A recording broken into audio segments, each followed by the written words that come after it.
குலசேகராழ்வார் திருவடிகளே சரணம். உஷதே நகரே ரங்கயாத்ரா தினே தினே தமகம் சிரசா வந்தே ராஜானம் குலசேகரம். கும்பே புனர்வசௌ ஜாதே கேரளே சோழபட்டனே கௌஸ்துபாம்சம் தராதீசம் குலசேகரமாஸ்ரயே. சேர மாமன்னர்களில் சிறப்பானவர் குலசேகர ஆழ்வார். குலசேகர பெருமான் அப்படின்னு கூட, அந்த குலசேகர பெருமாள் அப்படின்னு அவருக்கு நிறைய சிறப்பு பேரெல்லாம் இருக்குது. அதில் அவரை கௌஸ்துபத்தோட அம்சம், பெருமாளோட கௌஸ்துபமணியோட, கௌஸ்துபம் என்ற ஆரத்தில் இருக்கிற கௌஸ்துபத்தோட அம்சம் குலசேகர ஆழ்வார். கௌஸ்துபாம்சம் தராதீசம் அப்படின்னு அவருடைய தனியன் சொல்கிறது. அவர் பெருமாளை சிறப்பாக பாடணும் அப்படின்னா அவருடைய 4000 திவ்ய பிரபந்தம் இருக்கிறதுல அவருடைய பாசுரத்தை போல அவருக்கு சம்ஸ்கிருதத்திலையும் முகுந்த மாலை ஸ்ரீகிருஷ்ணனோட சிறப்புகளை துதித்து சம்ஸ்கிருதத்தில் செய்து தயார் பண்ணியிருக்காரா அப்படின்னா அவர் புனைந்து இருக்கிற இந்த ஸ்லோகங்கள் இது பெருமாளோட சிறப்பான ஒரு கான்வர்சேஷன் போல. ஒரு ஸ்லோகத்துக்கும் அடுத்த ஸ்லோகத்துக்கும் ஒரு சின்ன கனெக்ஷன், ஒரு லிங்க் இருக்குது. அப்படின்னா முதல் ஸ்லோகத்தில் அவர் என்ன பண்ணுறார், பெருமாளுடைய திருநாமங்களை விடாமல் ஜபிப்பவனாக என்னை ஆக்கு அப்படின்னு பெருமாள்கிட்ட கேட்டுக்கிறார். அப்புறம் அப்படி கேட்டுட்ட பிறகு ஜெயத்து ஜெயத்து தேவோ தேவகி நந்தனோயம் அப்படின்னு பெருமாளுக்கு வெற்றி கிட்டட்டும் அப்படின்னு சொல்கிறார். அதே மாதிரி வரிசையாக சொல்லிடும் போது உங்களுடைய பெருமாளுடைய திருவடி தாமரைகளில் இடைவிடாமல் பக்தி இருக்க வேண்டும். அவிச்சின்ன தைலதார போல என்னுடைய மனம் இறைவனுடைய பெருமைகளை இடைவிடாது சிந்தித்து கொண்டிருக்க வேண்டும். அவனுடைய திருவடி வாரத்தில் இடைவிடாமல் எண்ண ஓட்டங்கள் சுழண்டு கொண்டிருக்க வேண்டும். அதை தொடர்ந்தே போயிட்டு இருக்கணும். திருவடி வாரத்தை அதை வச்சு முதல்ல உழன்று வந்து கொண்டிருக்க வேண்டும். அப்படிலாம் கரெக்டாக ஒன்று கேட்டுக்கிறார். அப்புறம் நான் எதை பற்றி ஒன்று தான் கேட்குறேன், ஒன்று தான் மட்டும்தான். அது என்னது, உன்னுடைய திருவடி வாரத்தில் இடைவிடாமல் பக்தி இருக்க வேண்டும், உன்னை பற்றிய சிந்தனை எப்பொழுதும் என் மனதில் இருக்க வேண்டும் அப்படின்னு வரிசையாக ஒன்றா கேட்டுன்னு வர. அப்படின்னு உடனே நான் எனக்கு சிலதெல்லாம் பண்ணுறதுக்கு ரொம்ப ஆசையே கிடையாது. அதெல்லாம் தானாக கர்மவசத்தால் நடக்கும். எனக்கு அது வேணும் இது வேணும்னு கேட்கணும்லாம் அபிப்பிராயம் கிடையாது.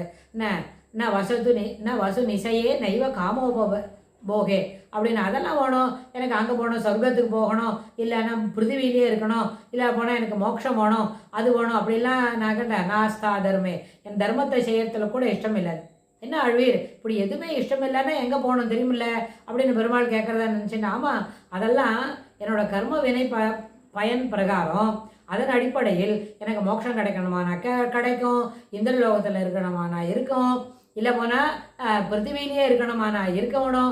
நான் கேட்டு ஒன்றும் வாங்க வேண்டியதில்லை. அதாவது என்னோடய கர்மாதீன பிரகாரம் எனக்கு என்ன கிடைக்கணுமோ அதை தானாக வரிசையாக கிடச்சிடும். அதில் யாருமே ஒன்றும் செய்ய முடியாது அப்படின்னு சொல்லி என்னோடய கர்மா அதை பற்றி நிர்ணயிச்சிடும் அப்படின்னு சொல்கிறார். அப்புறம் வேறு என்ன தான் வேணும்னா உன்னை பற்றி நினைச்சு கொண்டிருக்கணும். உன்னுடைய திருவடி வாரத்தில் என்னை என்ன பண்ணாது, இடையறாது பக்தி செய்ய வேண்டும் அப்படின்னு எல்லா வரிசையாக கட்டுண்டே வர.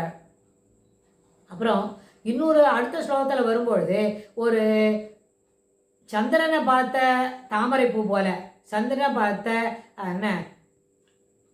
நிலவு ஒளியில் இருக்கிற மாதிரி பார்த்த எனக்கு உன்னுடைய திருவடி தாமரைகள் எப்படியெல்லாம் பளிச்சுன்னு இருக்கு, எவ்வளோ அழகாக இருக்குது, அந்த தாமரை புஷ்பம் எப்படி மலர்ந்துருக்கு, அதுபோல் அது இருக்கு. என்ன திடீர்னு வர்ணனையெல்லாம் ஜாஸ்தியாக போகிறது, அதிகமாக வர்ணனையை பற்றி சொல்லிட்டு இருக்காங்களே அப்படின்னு ஆழ்வாரை பற்றி பெருமாள் கேட்குறாருன்னு சொன்னால், ஆமாம் உன்னுடைய திருவடி வாரத்தை பார்த்து இது வரைக்கும் அதை பற்றி பார்க்கவே இல்லை.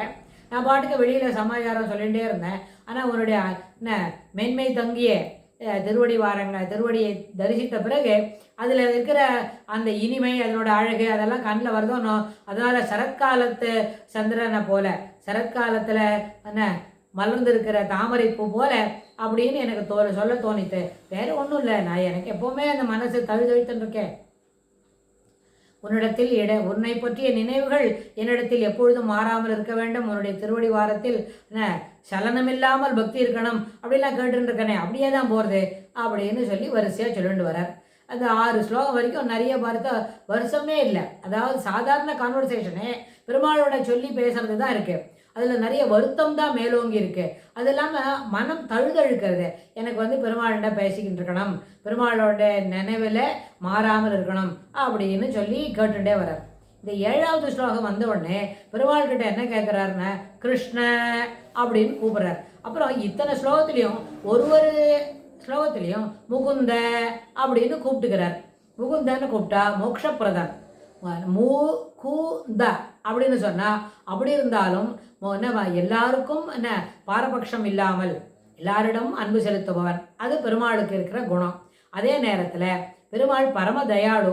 எத்தருக்கும் என்ன இது செய்யக்கூடாது இது செய்யணும் அப்படின்லாம் இல்லை. யார் யாருக்கு என்ன தகுதியோ அதை என்ன பண்ணுவார், மாறாத தந்துவிடுவார். அதை துளு கூட மாற்றிக்க மாட்டார். நம்மளுக்கு என்ன தகுதியில் அதெல்லாம் அனுபவிக்க முடியுமோ அந்த தகுதியில் அதை என்ன பண்ணுவார், தவறாமல் சாங்ஷன் பண்ணிவிடுவார், கிடைச்சிடும் நம்மளுக்கு. அதுபோல் இருக்கும்பொழுது அப்போ இந்த ஸ்லோகத்தில் என்ன பண்ணுறார், கிருஷ்ண அப்படின்னு கூப்பிட்றார். அப்படி கூப்பிடும்பொழுது பெருமாளை விழிச்சு தனக்கு என்ன வேணும், தனக்கு என்னெல்லாம் செய்ய தெரியும், தனக்கு என்னோடைய தேவைகள் இருக்கிறது அப்படின்னு அவர் சொல்கிறார். கிருஷ்ண அப்படின்னு சொல்லி கூப்பிட்டு, கிருஷ்ணன்னா என்ன அர்த்தம், எல்லாருக்கும் ஆனந்தத்தை கொடுப்பவன், பாரபட்சம் இல்லாமல். என்ன ஒரு டிஸ்கிரிமினேஷன் அப்படின்னு ஒரு இவனுக்கு தரக்கூடாது, அவனுக்கு தரோம் 4-5 பேருக்கு தான் எனக்கு வேணும்பா, இவாதான் மோட்சத்துக்கு வரலாம், பாக்கிய பற்றிலாம் ஒன்றும் அக்கறை இல்லை, யாரோ எப்படியோ போய்க்கோங்க அப்படிலாம் பெருமாள் ஒரு நாளும் சொல்ல மாட்டார். யார் என்ன போய் அந்த இடத்துல நின்று எனக்கு இதெல்லாம் வேணும்னு பெருமாளை சரணம்னு சொல்லி நின்னா என்ன உடனே என்ன பண்ணுவார், உனக்கு என்ன தகுதியோ அதை தந்துவிடுவார் அப்படின்னு. அப்போ அதனால் இப்போ ஆழ்வார் என்ன கூப்பிட்றார் பெருமாளை பார்த்து, கிருஷ்ண துதிய பத பங்கஜ பஞ்சராந்த அப்படின்னா. என்னது பஞ்சராந்தவா அப்படின்னா, ஒரு கூண்டுக்குள்ளே இருக்கிற ஒரு சாமானு எப்படி பத்திரமா இருக்குமோ, 7-8 ஆங்கிளில் அதுக்கு பூட்டு போட்டிருக்கு அப்படின்னா, அத்தனை பூட்டுக்கு நடுவில் எப்படி ஒரு பொருள் பத்திரமா சேஃபாக தொலையாமல் அது பாதுகாக்கப்பட்டிருக்குமோ, அதுபோல் உன்னுடைய திருவடிக்குள்ளே நான் நுழைந்து கொள்ள வேண்டும். இந்த ஜீவன் கடத்தேறதுக்கு முக்கியமானது என்ன, பெருமாளுடைய திருவடி வாரத்தில் பக்தி செலுத்தணும். அது எப்படி செலுத்தணும்னு சொன்னால், வேறு எங்கே இருந்தாலும் அந்த பயம் வந்திருக்கும். ஆனால் அவருடைய திருவடி நிழலில் ஒதுங்கி கொண்டால், அந்த நிழலுக்கு நிழலில் நுழைந்து கொண்டால் ஒருபொழுதும் என்னை எந்த விதமான பயமும் வாட்டாது அப்படின்னு சொல்கிறார். கிருஷ்ணத்வதீய பத பங்கஜ பஞ்சராந்த. அதுக்கப்புறம் இன்னொன்று சொல்கிறார், அத்யைவ மே விசது மானச ராஜஹம்ச. மனம் என்கின்ற ராஜஹம்சம் இருக்கே, மானச ராஜஹம்சம். ராஜஹம்சம்னா வெளியில் எங்கேயோ போகிறது இல்லை, இங்கே அதாவது பதபங்கஜம் இருக்கே பெருமாளுடைய திருவடி தாமரைகள். அந்த 2 திருவடி தாமரைகள் சாதாரண தாமரை எங்கே பூக்கும், தரையில் பூக்காது. ஆகாச தாமரை ஒரு உதாரணத்துக்கு சொல்லலாம். ஆனால் உண்மையில் பெருமாளோட தாமரை பார்க்கணும்னு சொன்னால் இயற்கையாக அது ஒரு நீரோட்டத்தில் தான் இருக்கும். ஒரு ஏரியில், ஒரு குளத்தில், ஒரு சரோவரம், அதாவது பெரிய குளத்துலலாம் இருக்கும். நிறைய விதவிதமான தாமரை பூக்கள் இருக்கும். ஒரே ஒரு தாமரை பூ தான் பூத்துருக்குமா? ஒரு தாமரைன்னு சொன்னால் 2 பக்கத்தில் இலை இருக்கும், பசுமையாக இருக்கும். அது பக்கத்தில் அடுத்தடுத்து இலை தான் தெரியும். ஆனால் அந்த இலைக்கு 2 இலைக்கு நடுவில் ஒரு தாமரை பூ மேலே நீட்டின்னு இருக்கும். அது என்ன பண்ணும், தண்டு வந்து தரையோட எந்த ஆழத்தில் அந்த சரோவரத்தில் ஜலம் இருக்கோ அது வரைக்கும் தன்னோட தண்டை அது நீட்டிக்கிட்டு போகும். ஆனால் இப்போ தாமரை புஷ்பம் மட்டும் மேலே தெரியும், பக்கத்தில் 2 இலை முதக்கும் அப்படின்னு சொன்னால். இப்போது முதல்ல கிருஷ்ண தொதிய பத பங்கஜ அப்படின்னு சொல்கிறார் ஆழ்வார். அப்படின்னா அந்த 2 தாமரை பூத்துக்கு பெருமாளுடைய திருவடி, அது பக்கத்தில் 2 இருக்கே, அது என்னது, அதோ 2 இருக்கே, அதெல்லாம் என்னது அப்படின்னு சொன்னால் எல்லாரோட தாயாரோட 2 திருக்கைகள், அதற்கு 2 தாமரை புஷ்பம், அவருடைய திருக்கண்கள், பெருமாளோட திருக்கண்கள் 2, தாயாருக்கு 2 திருக்கண்கள். அப்படின்னா எல்லாவற்றையும் போலவும் வரிசை 6, 8, 10ன்னு நிறைய தாமரை புஷ்பங்கள் அங்கே மலர்ந்திருக்கிறது. அதுக்கப்புறம் பெருமாளுடைய திருவடி வாரத்தை தாயார் பிடிச்சிட்டு இருந்தால் அப்படி இருக்கும் அப்படின்னா அதுக்காக 2 தாமரை பூ மலர்ந்துருக்குது. அதாவது அந்த ஏரியில், அந்த சரோவரத்தில் எங்கு காணினும் தாமரை புஷ்பங்களே மலர்ந்திருப்பதற்கு முக்கியமான காரணம் பெருமாளுடைய எல்லா அவயவங்களும் தாமரை பூவை ஒத்த இருப்பதால், அதனால தான் நிறைய தாமரை பூ பூத்திருக்கு அப்படின்னு நம்மளுடைய தூப்பல் குலமணி தேசிகர் அப்படி ஒரு கருத்து இருக்கிற ஸ்லோகங்கள் எல்லாம் சொல்கிறார். இது என்ன அர்த்தம்னு கேட்டால், அந்த எதுவுமே இறைவனுடைய அம்சமாக பெருமாளுடைய குணாதிசயங்களை காட்டுவதற்காக, பெருமாளுடைய சிறப்பை உணர்த்துவதற்காகவே இப்படி நிறைய தாமரைப்பூ இந்த சரோவரத்தில் இருக்குது அப்படின்னு சொல்கிறார் நம்ம ஆச்சாரியர். அதுக்கப்புறம் இதுலேயே இன்னொன்று சொல்கிறார். என்னதுன்னு கேட்டால், அத்தியைவ மே விஷது மானச ராஜஹம்ச, என்னுடைய மனம் என்கின்ற ராஜஹம்சம் இருக்கே, மனம் இருக்குது, மனத்தில் பெருமாள் குடிக்கொண்டிருப்பார். அது எப்படி இருக்குன்னா ராஜஹம்சம், அது எந்த விதமான அழுக்கெல்லாம் பண்ணாது, அதில் வேற எதுவுமே அதில் என்ன அதற்கு தவறான ஒரு பிழை உள்ள ஒரு சுபாவமே அந்த ராஜஹம்சத்துக்கு இருக்காது. அது இறைவனுடைய திருவடி தாமரைகளை தான் இடைவிடாமல் சிந்தித்து கொண்டிருக்கும். அப்படின்னா அது உன்னுடைய திருவடி தாமரையுடைய நிழலில் ஒதுக்கி கொள்கிறேன் அதனால் அப்படின்னு ஒரு ஆழ்வார் ஒன்று கேட்டுக்கிறார். அப்புறம் இன்னொன்று தெரியுமா, இதெல்லாம் சரி, மானச ராஜஹம்சம், அப்புறம் பெருமாளுடைய துவதீய பத பங்கஜம், இதெல்லாம் பஞ்சராந்தம். இந்த பஞ்சராந்தம்ன்றது என்ன, ஒரு கூண்டுக்குள்ளே இருக்கிற பாதுகாப்பு போல உன்னுடைய திருவடி நிழல் அடியேனுக்கு பாதுகாப்பை தரும், அதனால் நான் இதில் நுழைஞ்சுக்கிறேன் அப்படின்னு ஆழ்வார் சொல்லிக்கிறார். அடுத்தது கடைசி காலம் வந்துடுத்து. இதெல்லாம் பால்யத்தில் இருக்குச்சு, இப்படியெல்லாம் வெடி பார்த்துட்டாச்சு, இங்கே போய் கிருஷ்ணரை சேவிச்சாச்சு, முகுந்தனை இடைவிடாது பிரார்த்தனை பண்ணியாச்சோன்னு சொன்னால் பிராணப்பிரயாண சமயே, பிராணன் இந்த சரீரத்தை விட்டு கிளம்புற ஒரு நாள் வருது.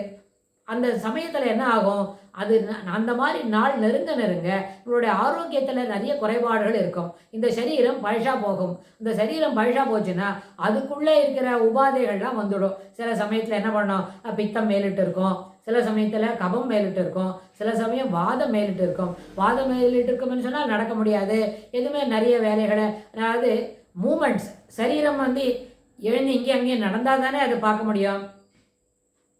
அப்படியெல்லாம் அது எழுந்து நடக்க 2 இடத்துக்கு போயிட்டு வர முடியாது அப்படின்னு எல்லாம் ஆகும். அந்த மாதிரிலாம் இல்லாமல் அந்த மாதிரி சமயத்திலும் உன்னுடைய திருவடி தாமரைகளில் இடைவிடாது பக்தி இருக்க வேண்டும். அதனால் இப்போவே நான் சொல்லிவிடுறேன், அப்போதைக்கு இப்போதே சொல்லி வைத்தேன் அப்படின்னு ஆழ்வார் தன்னுடைய கருத்து. எனக்கு அப்படிலாம் வயசாயிடும், அந்த நேரத்தில் இதை பற்றி நான் யோசிக்க முடியாது, ஒன்றவே நினச்சி பார்க்க முடியுமா அப்படின்னு கூட எனக்கு தெரியல. அதனால் நீ என்ன பண்ணுற, ஸ்மரணம் குதஸ்தே, அப்பொழுது எந்த நினைவுகள் எங்கே இருக்குமோ, எது எப்படி நடந்து கொள்ள முடியுமோ, அதனால் இப்பொழுதே நான் என்ன பண்ணிடுறேன், நல்லா சரணாகதி பண்ணிவிடுறேன், சரீரத்தில் தெம்புருக்கு சேவை ஒரு 50 தடவை விழுந்து சேவிச்சு விட்றேன். அதனால் என்ன பண்ணணும், உன்னுடைய திருவடி தாமரைகளுக்கு அந்த நேரத்தில் பிராணப்பிரயாண சமயே, அப்போ என்னால் கேட்டு அதில் என்னெல்லாம் புரிஞ்சிக்க முடியும் அப்படின்னு எனக்கு தெரியல. அதனால் என்னுடைய குரல் வேலை தழுதழுத்து போடும் இல்லையா, சரியாக பேச வரல, வால்யூம் என்ன பண்ணோம், வரவே வராது, சில நேரத்தில் வரும், காற்று மட்டும்தான் வரும், அதுலேருந்து குரலோட வளமே தெரியாது. குரல் வளம் தெரியாட்டா எப்படி ஸ்லோகம் சொல்ல முடியும் அப்படின்னு சொன்னால், கண்டா வரோதனவ் அப்படின்னு சொன்னால் ரெண்டுமே என்ன பண்ணோம், சிரமப்பட்டு குரல் தழுதழுத்து போய் அதில் வால்யூமே வராமல் என்ன பண்ணோம், தெளிவான பேச்சுக்கள் கூட இல்லாமல் போயிடும். அதனால் இப்பொழுதே சொல்லி வைத்தேன், இப்பொழுதே நான் உங்கள்கிட்ட சரணாகதி பண்ணிவிடுறேன், அந்த பிராணப்பிரயாண சமயம் வரைக்கும் காத்துன்னு இருக்கல அப்படின்னு ஆழ்வார் தன்னுடைய நிலைமையை இன்னும் கொஞ்சம் தெளிவாக, இன்னும் கொஞ்சம் மனசில் அதில் அதை பறிக்கிற மாதிரி அதை என்ன பண்ணுறாரு, அந்த வார்த்தைகளை ஆழ பதிக்கிற மாதிரி இன்னும் உறுதியாக சொல்கிறார், இப்போவே நான் சொல்லிவிடுறேன் அப்படின்னு. இப்போ இதுக்கெல்லாம் என்ன காரணம்னு கேட்டால், ஏற்கனவே வராக பெருமாள் கொடுத்த ஒரு அஷூரன்ஸு, அதுக்கப்புறம் முன்னாடி இப்போவே சொல்லி வைக்கிறேன், நினைவில் இருக்கும்பொழுதே அப்போதைக்கு இப்போதே சொல்லி வைத்தேன் அப்படின்னு இன்னும் ஆழ்வாரெல்லாம் சொன்னாது மாதிரியும் இதை மனசில் வந்ததுனால குலசேகர பெருமாள் என்ன சொல்கிறார், நான் அந்த சமயத்தில் என்னால் சொல்ல முடியாது, என்னோடய வார்த்தைகள் தழுதழுத்து போகும், குரல் என்ன பண்ணோம், முழுறாது, ரொம்ப கரகரத்து போகும், அதனால் இப்பொழுதே சொல்லி வைக்கிறேன், உன்னுடைய திருவடி வாரத்தில் இடையடாது பக்தி இருக்கணும் அப்படின்னு கேட்டுக்கிறேன்னு ஆழ்வார் இந்த ஸ்லோகத்தில் விரிவாக சொல்கிறார். அடுத்த பதிவில் இன்னும் என்ன சொல்கிறார் ஆழ்வார்னு நம்ம கேட்டுக்கலாம். குலசேகர ஆழ்வார் திருவடிகளே சரணம். ஸ்ரீ கிருஷ்ணாய துப்யம் நமஹா.